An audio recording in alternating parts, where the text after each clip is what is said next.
What's up, everybody? J Heat Sports Media coming at y'all again with that fire as always. Spitting the hot topics and getting the sports conversation started. Y'all know what I'm talking about: football, basketball, and boxing. Let's get into it. So we're ending out 2023. It's been a great year in boxing. We can't forget some of the great fights that took place, like Plant versus Benavidez versus Andre, both great fights. The hype that went into Canelo versus Charlo daring to be great, although Canelo dominated that fight for sure. Terrence Crawford versus Errol Spence, one of the most highly anticipated fights in over a decade. Also didn't quite turn out as we expected, but still was a great match to see. People daring to be great, like Ryan Garcia daring to be great against Tank Davis, now known as Abdul Wahid. It's a great year in boxing. The Monster went undisputed in his second weight class to join Terrence Crawford, who did it first. And now we move into 2024.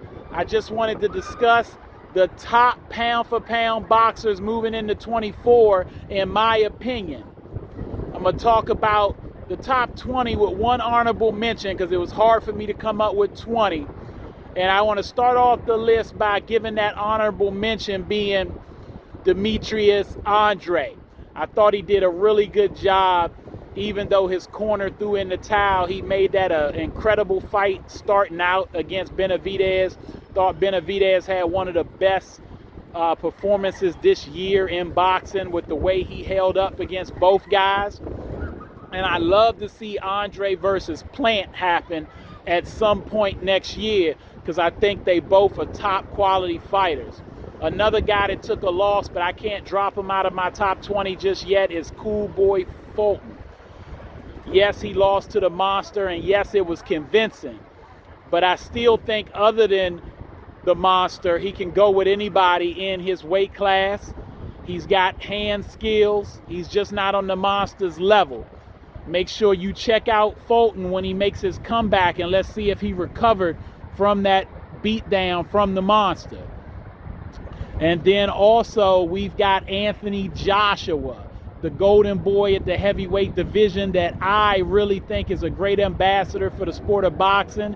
He's heading in the right direction with a chance to prove himself and a chance to be a third-time champ in the heavyweight division. We'll have to see if he can pull that off. This year, I'm sure they're going to set up a bunch of really good fights for him.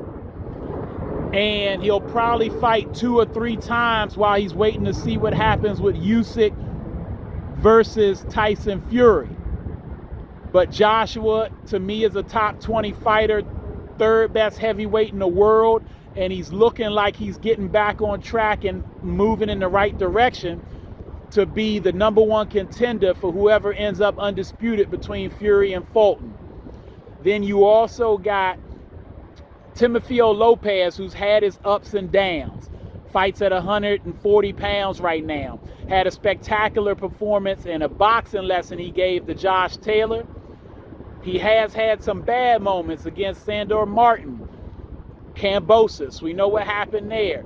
He didn't lose to Martin, but it looked like he lost. But he looked so impressive in his last fight. His victories over the years against Vasily Lomachenko, as well as the victory he had against Taylor, he's in my top 20. And then Vasily Lomachenko as well. Can't forget him. Tough loss against Devin Haney. Could have went either way in a lot of people's eyes. Some people think Vasily won that fight. After watching it more than once, I will lean towards Devin Haney, but Vasily's still a top 20 pound for pound. And I got more to come. Make sure you pay attention to the next video. All right, that's all the time I got. Y'all know what it is, and you know who you looking for. J Heat Sports Media. Remember to like, subscribe, or get at me in the comments. Let's go back and forth. You know you can find me on YouTube, Instagram, X, and TikTok.